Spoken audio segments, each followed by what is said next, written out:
Connor Wegman has a chance to be a star not only in the SEC, but college football in general. Now, I don't utter that phrase lightly. I'm not one of the sports media guys that just compliments everybody. And while there are many reasons why I think the new Aggie starter could be elite, let's look at some of the biggest ones. The first is, even though he was only a freshman last year, you could tell he knew what he was seeing coverage-wise.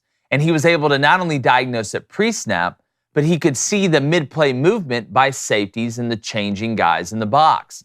He wasn't overwhelmed by any disguises he got or the multiple looks he received from the front seven. Half of the battle for young quarterbacks and quarterbacks in general that are developing is not oversimplifying or overcomplicating what they are actually getting. And he's only going to get better at this as he continues to develop and sees even more looks from defenses. The more knowledge you see, the more knowledge you gain.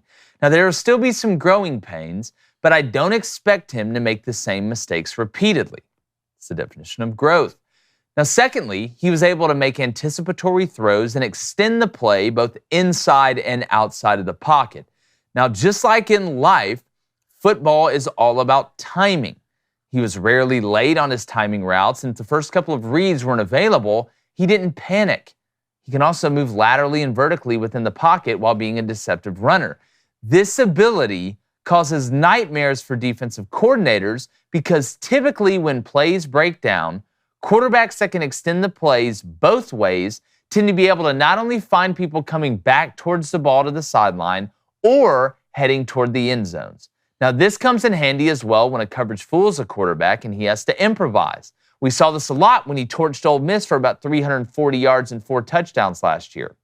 Now, thirdly, he is enough of a threat as a runner to be able to implement zone read or RPO actions. Now, Wegman won't be mistaken for Lamar Jackson or Michael Vick anytime soon, but he has enough wiggle to hold backside defensive ends and slow down linebackers and nickels' eyes on RPO actions. Now, how much of this will we see from the Petrino-Fisher offense? I don't know.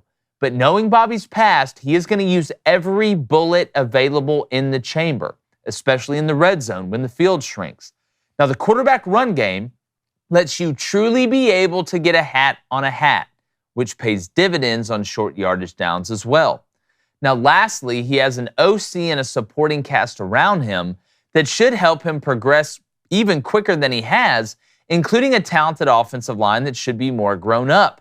Obviously, a quarterback's best friend is up front, and match that with a security blanket at tight end and most of your wide receiver production back, and the recipe is there for an offense to cook.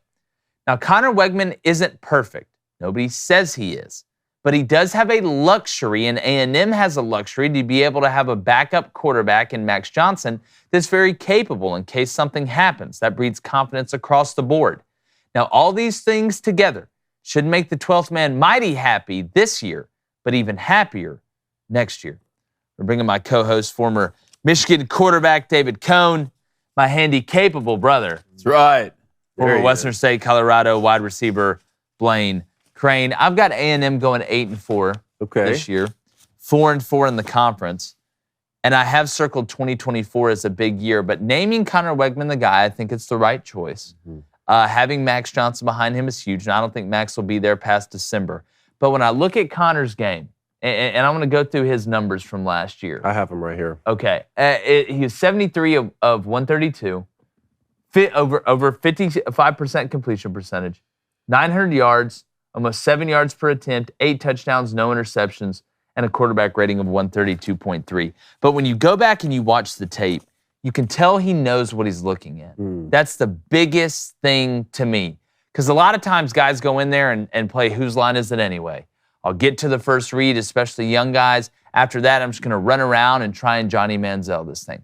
That's not who Connor Wegman is. And I think you mix him with Jimbo Fisher and Bobby Petrino, the true Bobby Fisher story, if you ask me. I think A&M has a legitimate guy at quarterback that I think can really excel, not only at this level, I think he's going to be an NFL player. You think so? I really do. The Bobby Fischer story. Let's hope they're playing some 3D chess. Texas A&M fans hope they're playing 3D chess. This shouldn't surprise that many people. I mean, Billy Lucci told us what was going to happen, and that's exactly what happened. So I'll just offer the perspective of someone who is not a Texas A&M alum or a Texas A&M fan, but I'm certainly intrigued by the Jimbo Fisher experiment there. A guy who comes in who really knows offenses, won a national championship at Florida State with Jameis Winston.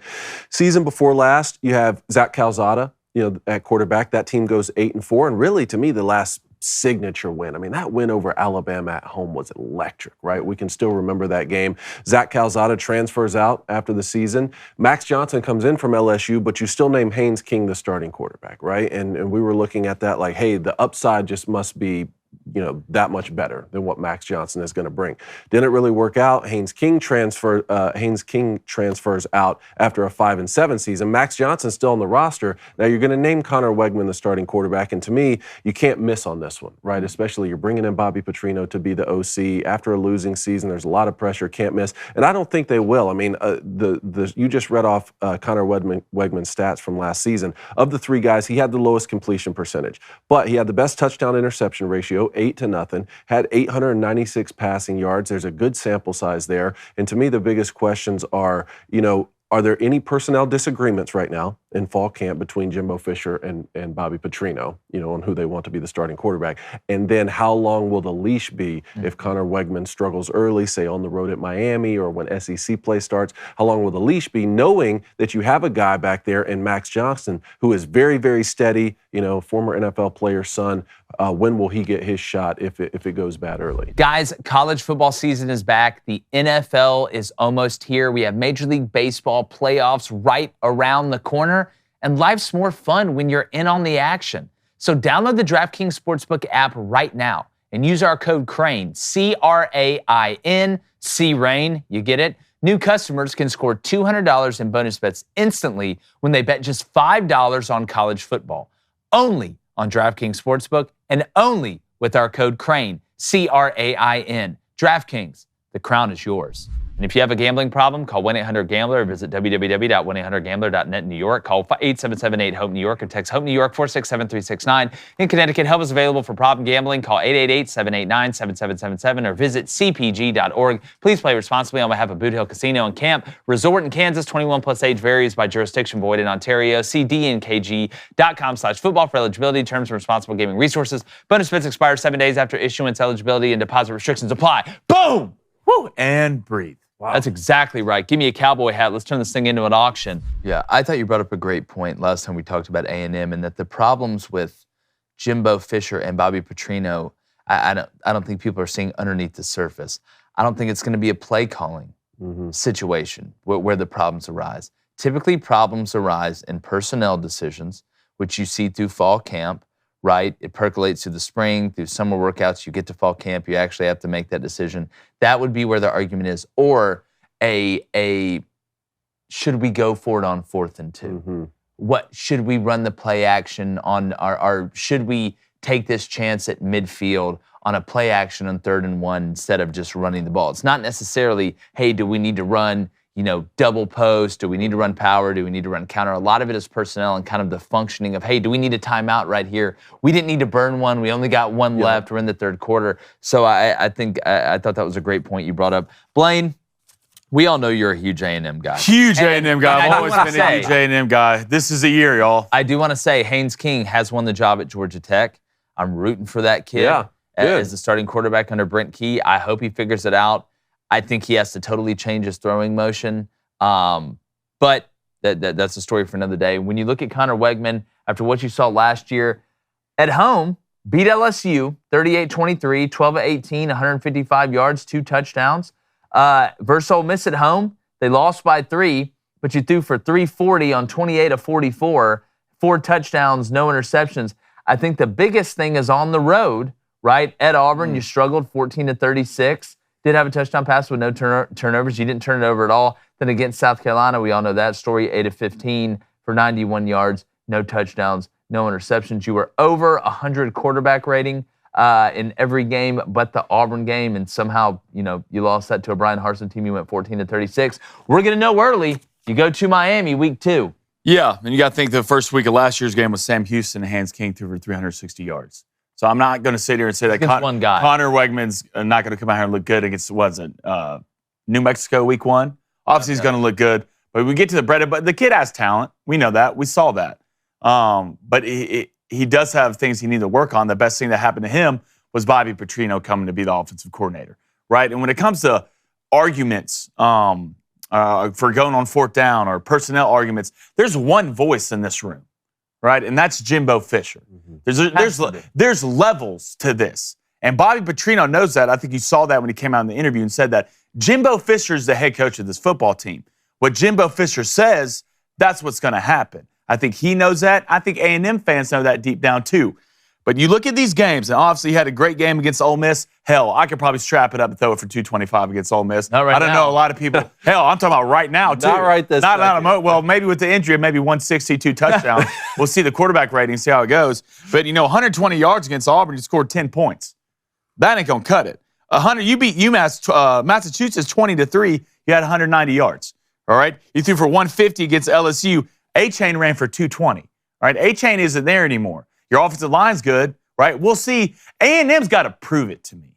All right. Yeah, it's every year. It's every year with A&M. They got this guy. They've been talented. Hell, they were talented last year. Well, we bashed Haynes King. No, we destroyed Haynes King on this show. We sat here and said A&M's not going to do anything because that's. I mean, maybe we're talking about everybody else. Max Johnson came in. We love Max. I know he should have won the job. I think everybody agrees with that. And Max is a great player, in my opinion. Maybe not great, but good. I like Max. I say good, and they still didn't what? They still didn't win games. All right, still didn't win games. Connor Wegman, I think, has a higher upside than Max. I really do. But Max is a steady Betty back there. All right, he's almost an offensive coordinator, that playing quarterback, which he's a leader, which is what you want. A&M's got to prove it to me this. They got the pieces. They've always had the pieces. It's hard not to be good at recruiting in Texas. Everyone wants to go play in Texas. Hell, it's a great state to play in. But Jimbo won.